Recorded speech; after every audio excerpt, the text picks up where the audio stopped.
오늘 우리가 읽은 본문 말씀을 통해서 이미 임한 하나님 나라를 드러내는 교회가 되라라는 제목으로 하나님 말씀을 전하도록 하겠습니다.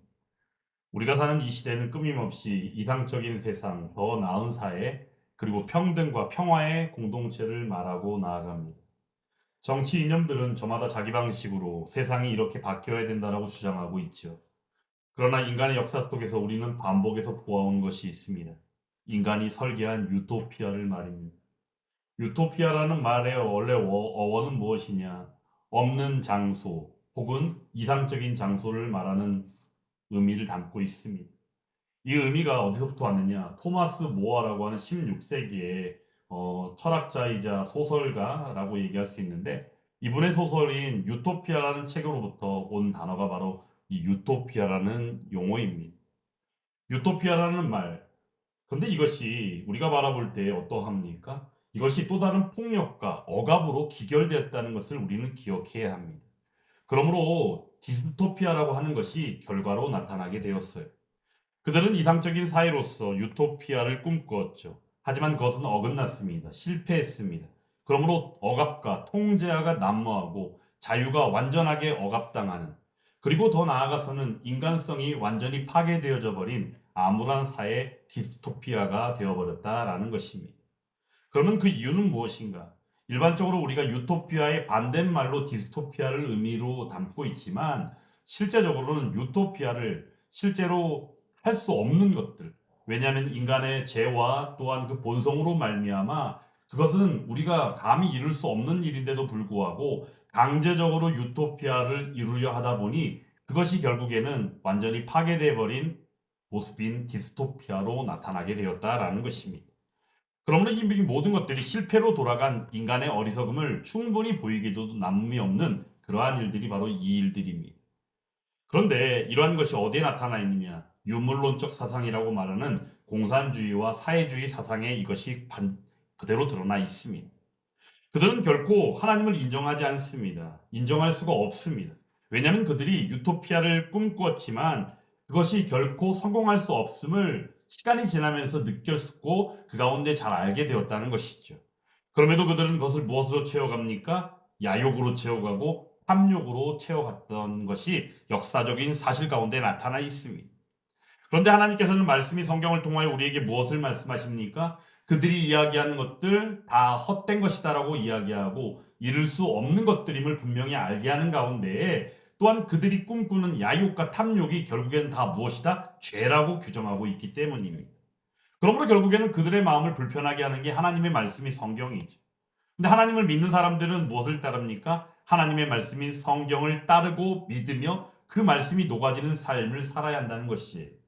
그러므로 그들 자신이 왕노릇해야 되는데 왕노릇하지 못하게 하는 것이 바로 하나님을 믿는 믿음이고 신앙이며 바로 하나님의 말씀인 계시 성경이다라는 것입니다. 사랑하는 여러분, 이 시간 우리가 분명히 기억할 수 있기를 간절히 원합니다. 우리는 하나님을 떠나서는 절대 살 수 없는 존재들임을 분명히 기억할 수 있기를 간절히 원합니다. 그분은 우리의 창조주이십니다. 그리고 또한 중요한 것은 우리를 죄와 사망으로부터 구원해 주시는 구원자 하나님이심을 우리는 잊어서는 아니 됩니다. 그런데 이 시대 수많은 나라들이 잘못된 인식과 사고의 틀 안에서 또한 왜곡된 자유라는 개념, 왜곡된 민주주의라는 개념 안에서 스스로를 통제와 억압 안으로 몰아가고 있다는 것을 어느 누구도 부정해서는 아니 된다라는 것입니다.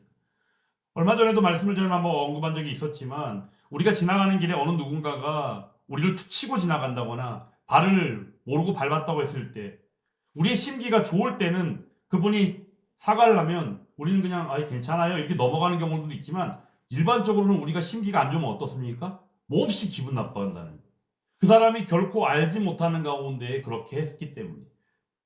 근데 중요한 것은 요즘 시대 어떠합니까? 우리의 자유를 억압하려고 하고 우리의 무엇인가를 통제하려는 일들이 눈앞에서 나타나고 있음에도 불구하고 그러한 것들에 대해서 우리가 제대로 깨닫지 못하고 분별하지 못하고 있는 모습들이 이 시대 이 땅 대한민국 가운데 있음을 우리가 잊어서는 아니 되더라라는 것입니다. 결국에는 자유와 민주주의라는 개념도 왜곡하고 잘못 사용하고 있는 이 시대 속에서 우리는 그런 가운데 통제와 억압 안으로 몰아가고 있는 이 시대, 그리고 말도 안 되는 논리인 유물론적 사상인 공산주의와 사회주의를 운운하고 있는 이때 우리는 과연 무엇을 바라보고 무엇을 분별하며 나아가야 할까?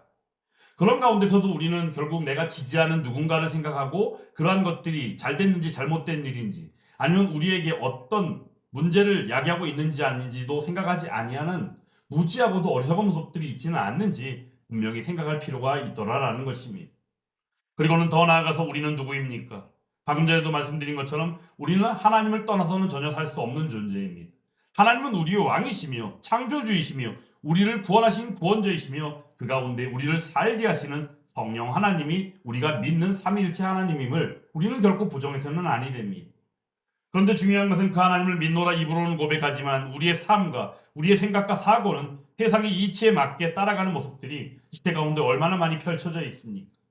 한국 교회 안에서도 그러한 일들이 많이 나타나고 있고 실상 전 세계 교회의 모습들 가운데 무너지고 진짜 있어서는 아니 되는 일들을 우리가 경험하고 때로는 것들을 소식으로 듣고 있음에도 불구하고 우리는 그러하지 아니겠지라고 생각하며 그러한 일들이 이미 물밀듯이 몰려오고 있는데도 불구하고 우리가 그러한 것들을 인지하지 못하거나 우리는 좀 다를 거야라고 말하는 희망적인 어떤 모습을 가지고 있다는 것, 얼마나 어리석고 무지한 모습인지를 우리가 분명히 기억하고 알 필요가 있다는 것입니다. 그러므로 저는 이 시대를 이렇게 생각합니다. 모든 용어가 왜곡되고 모순되며 잘못 사용하고 있고 자신들의 생각 가운데에서 그것을 흐트러 버리는 이런 시대. 그러므로 우리가 알고 있는 이런 시대는 어떤 것으로 저를 생각할 수 있느냐? 바로 멸망의 시대가 바로 현재 우리가 살고 있는 시대가 아닌가라고 생각합니다. 그러므로 이런 시대 가운데 교회가 교회되지 못하고 세상의 요구 안에서 골몰하고 있는 교회. 그러므로 교회는 그런 가운데 질문을 받지요. 어떤 질문을 받습니까? 여러 방향과 모습으로 공격을 받고 질문을 받게 되었다라는 겁니다. 그 질문 가운데는 교회의 존재의 유무에 대해서도 이야기하고 교회가 과연 무엇을 해야 하는가에 대해서도 이야기할 때도 자신들의 입장과 생각 가운데에서 말도 안 되는 논리를 펴며 이야기한다라는 것입니다. 하지만 이러한 시대를 살고 있음에도 오늘 우리가 분명하게 알고 고백해야 할 것이 있습니다. 그것은 바로 교회는 하나님 나라를 증언하는 표지라는 사실입니다. 오늘 본문은 하나님께서 친히 세우시는 나라의 비전, 바로 그 교회에 대한 비전을 우리에게 보여주십니다. 그리고 그 비전은 단지 미래의 그림이 아니고 이미 시작되었고 교회를 통하여 드러나야 할 현실임을 증언하고 있습니다. 오늘 본문의 말씀에 이 이사야 선지자가 활동하던 시대는 결코 평화로운 시대가 아니었음을 여러분들 아마 잘 알고 계실 겁니다. 하나님께서 선지자를 부를 때는 결코 그 백성들 가운데 범죄가 만연하던 때가 아니고는 하나님께서 선지자를 부르시고 그들이 또한 일하게 하시지 않았다는 것을 우리는 기억할 필요가 있습니다. 정치적으로는 열방 가운데서 흔들리고 있는 유다입니다. 그리고 종교적으로는 형식만 남아있고 생명은 온전히 사라져버린 그냥 겉보기 신앙, 그것으로 그냥 남아있는 유다의 모습. 그리고 사회적으로는 불의가 판을 치고 억압이 일상화되어버린 구조가 현재 유다 땅 가운데는 있다라는 겁니다. 겉으로 본다면 예루살렘은 여전히 성전이 있습니다. 그리고 제사가 드려지고 있습니다. 하지만 하나님 보시기에는 그 신앙은 어떤 신앙이에요? 껍데기 신앙밖에는 남아있지 않았다라는 겁니다. 바로 그때 하나님께서는 이사야를 통하여 놀라운 환상을 보여주고 계십니다. 오늘 본문의 말씀, 말 이래 여호와의 전에 산이 모든 산 꼭대기에 굳게 설 것이요 모든 작은 산 위에 뛰어나리니 만방이 그리로 모여들 것이라 라고 말씀해 주십니다. 이 말씀은 결코 인간이 만들어낼 수 있는 미래상도 아닙니다. 하나님께서 주권적으로 이루실 나라에 대한 약속이 바로 오늘 본문의 말씀 가운데에 나타나고 있다는 것입니다. 오늘 말씀에 말일에라는 이 표현이 있죠. 이 표현은 우리가 볼 때 미래적으로 보이죠. 미래 언제 다가올 날을 우리는 여깁니다. 하지만 이것을 우리는 분명히 이해하고 인정해야 합니다. 그 시간은 이미 시작되었다라는 것이에요.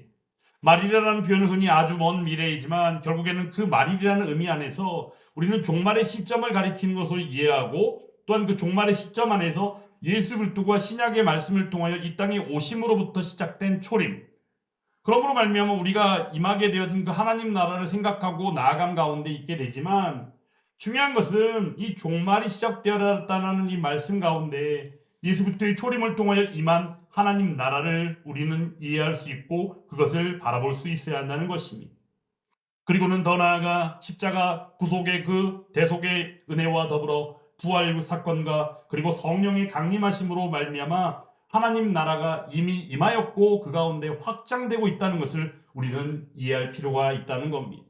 그러므로 오늘 이사야가 보고 있는 이 환상은 단지 언젠가 이루어질 이야기로서가 아니라 예수 그리스도 안에서 이미 시작된 현실임을 우리는 기억해야 한다는 겁니다. 여기서 우리는 중요한 진리 하나를 분명히 해야 합니다. 하나님 나라는 이미 임했지만 아직 완성되지는 않았다라는 거예요. 교회는 이미 임한 하나님 나라에 뭐라고 그랬습니까? 표지 그리고 모형이라고 말씀드렸습니다. 그러므로 우리는 풍성한 생명의 누림을 있는 그대로 이 교회를 통하여 누릴 수 있습니다. 하지만 그렇다고 해서 우리는 이 교회를 통하여 이 풍성함을 누린다고 해서 모든 것이 끝나버린 것은 아니다라는 거예요. 그럼에도 불구하고 우리는 긴장 가운데 존재하는 게 또한 교회임을 우리는 인정해야만 합니다. 이유는 바로 간단합니다. 이루어 가시는 하나님 나라 그리고 앞으로 임할 하나님 나라를 우리는 바라보기 때문입니다. 그래서 우리는 이러한 시점 가운데 교회의 사명을 분명하게 볼 수 있습니다. 오늘 본문 가운데서는 말씀하죠. 여호와의 전의 산이 모든 산 꼭대기에 굳게 설 것이다 라고 말씀합니다. 여기서 산은 단순한 어떤 우리가 눈에 보이는 산의 개념으로서의 그 지형의 개념이 아니다라는 겁니다. 성경에서 산을 이야기할 때는 의미적으로 통치하심, 권위, 그리고 계시의 장소로서 이 산이 활용되었음을 우리는 이해해야 합니다. 그러므로 세상에는 수많은 산들이 있을 수 있죠. 여기서 말하는 이 세상의 수많은 산들의 모습은 우리가 볼 때 어떤 권력이나 이념, 그리고 자본, 그리고 군사력이나 기타 등등 여러 가지 많은 것들을 산이라는 지형을 통하여 표현할 수 있다는 것입니다. 하지만 이러한 것들 가운데 하나님께서 오늘 말씀해 주십니다. 어떻게 해요? 내 산이 모든 산 위에 설 것이라고 말씀해 주신다는 거예요.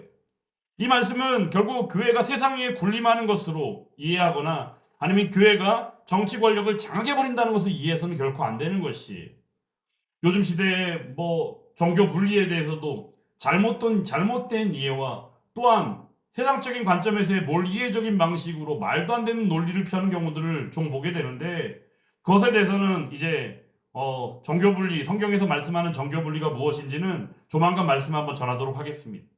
근데 중요한 것은 하나님께서 오늘 말씀을 통해서 중요하게 우리에게 말씀해 주시는 부분이 바로 교회가 중심이 된다는 거 오늘 말씀해 주신다는 거예요. 어떤 것을요? 하나님 나라의 질서가 드러나게 될 때 그 중심이 바로 교회라고 말씀해 주고 계신다는 겁니다. 하나님 나라의 질서, 우리에게는 매우 중요한 일입니다. 왜냐하면 우리는 하나님 없이 살 수 없는 존재라 그랬잖아요. 그러면 우리는 하나님 없이 살 수 없는 존재이기에 우리는 하나님이 다스리는 나라에 산다라는 것은 우리에게 마땅하며 당연한 일이다라는 것입니다. 그러므로 하나님 나라는 우리에게 마땅한 다스림이며 또 마땅한 통치의 개념임을 우리는 기억해야 합니다. 그럼에도 불구하고 우리가 기억해야 하는 것, 교회는 하나님 나라 그 자체인가? 라고 했을 때 결코 그렇지 않음을 또한 우리는 알 필요가 있습니다. 그래서 교회는 그 나라가 어떤 나라인지를 보여주는 자리가 바로 교회다라는 거예요. 그러므로 우리는 하나님 나라를 밝히 보이고 밝히 하나님 나라로 이끄는 역할을 하는 사명을 우리가 가지고 있다라는 것입니다. 오늘 말씀 가운데는 놀라운 표현이 이어집니다. 만방이 그리로 모여들 것이라 말씀합니다. 만방이 그리로 모여들 것이라. 어떤 강요와 폭력을 가지고 어떤 칼과 군대를 끌고 오는 어떤 장면으로 우리가 이해해야 합니까? 결국 그렇지 않아요. 오늘 말씀 가운데 이 내용은요, 만방이 그리로 몰려드는 거는요, 사람들이 자발적으로 모여든다는 거예요. 그 이유는 간단합니다. 세상에서 말하는 것과는 다른 질서가 있고 다른 생명이 있고 다른 평화를 보기 때문입니다. 하나님 주시는 평화는 우리가 얘기할 때 뭐라고 그럽니까? 세상에 줄 수 없는 평안이라고 말하지 않습니까? 그러므로 교회가 해야 할 일은 바로 무엇이에요? 세상을 담는 것이 아니다라는 거예요. 교회가 해야 하는 일은 세상을 정죄하는 일도 아니다라는 겁니다. 그저 우리는 하나님 나라를 온전히 그들에게 보여주는 표지요 모형으로서 나타내기만 하면 된다는 겁니다. 그러므로 오늘 말씀에서는 또 말씀을 이어가는데요. 이는 그가 그의 길을 우리에게 가르치실 것이라 우리가 그의 길로 행하리니라고 말씀한다는 것입니다. 이게 정말로 중요한 겁니다. 하나님 나라는 분명합니다. 무엇이요? 말씀이 중심이 되는 나라다라는 거예요. 그리고 인간의 생각이 기준이 되지 않습니다. 그리고 다수의 의견이 또한 다수결로서 진리가 되는 것도 결코 아닙니다. 그렇다고 해서 어떤 감정과 분위기가 방향을 정하는 것도 아니라는 거예요. 지금 방금 말씀드린 이런 내용들은 어디예요? 세상이 그러하죠.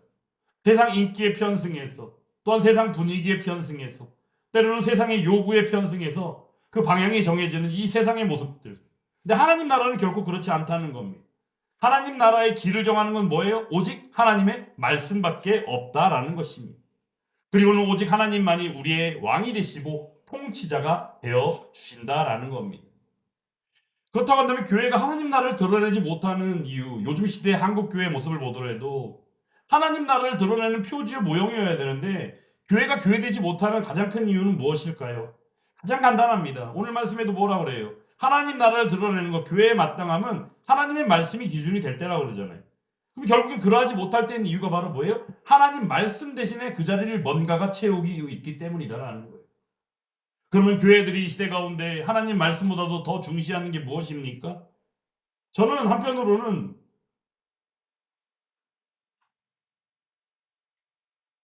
본질을 벗어나지 않는 선에서 비본질적인 것이라면 그런 거는 우리가 좀 벗어날 필요가 있지 않는가라고 말하는 것들에 대해서 저는 상당히 불편함을 느낍니다. 이야기할 때 언어적으로나 표현적으로나 또 들을 때 분위기 속에서는 충분히 말이 되는 이야기입니다. 본질을 건드리지 않는, 본질이 훼손되지 않는 선에서 비본질적인 것이라면 제 아무리 말을 바꿔봐도 말이 정말로 되는 것고 저는 여겨집니다. 근데 저는 그 말을 상당히 불편해합니다. 이유는 간단합니다. 본질을 훼손하지 않는 선이라는 그 선을 누가 그어버립니까? 그 선을 누가 만듭니까? 그 기준을 누가 생각합니까? 중요한 것은 하나님의 말씀을 통하여 하나님의 말씀이 기준이 되어야 하는데 결국에 그런 말을 할 뿐 시간이 지나고 나면서 그런 것들조차도 애매모호해지고 기준이 이상해지더라라는 겁니다. 저는 그러한 생각들 자체가 오히려 이 시대를 만들어버린 것이 아닌가라는 생각을 하기도 합니다. 하지만 하나님 나라는 어떠합니까? 오직 말씀으로 다스려지는 나라가 하나님 나라인 줄 믿습니다. 그러므로 교회는 말씀으로 온전히 드러내야 하는 것입니다. 오늘 말씀 가운데 4절의 말씀 같이 한번 읽어보겠습니다.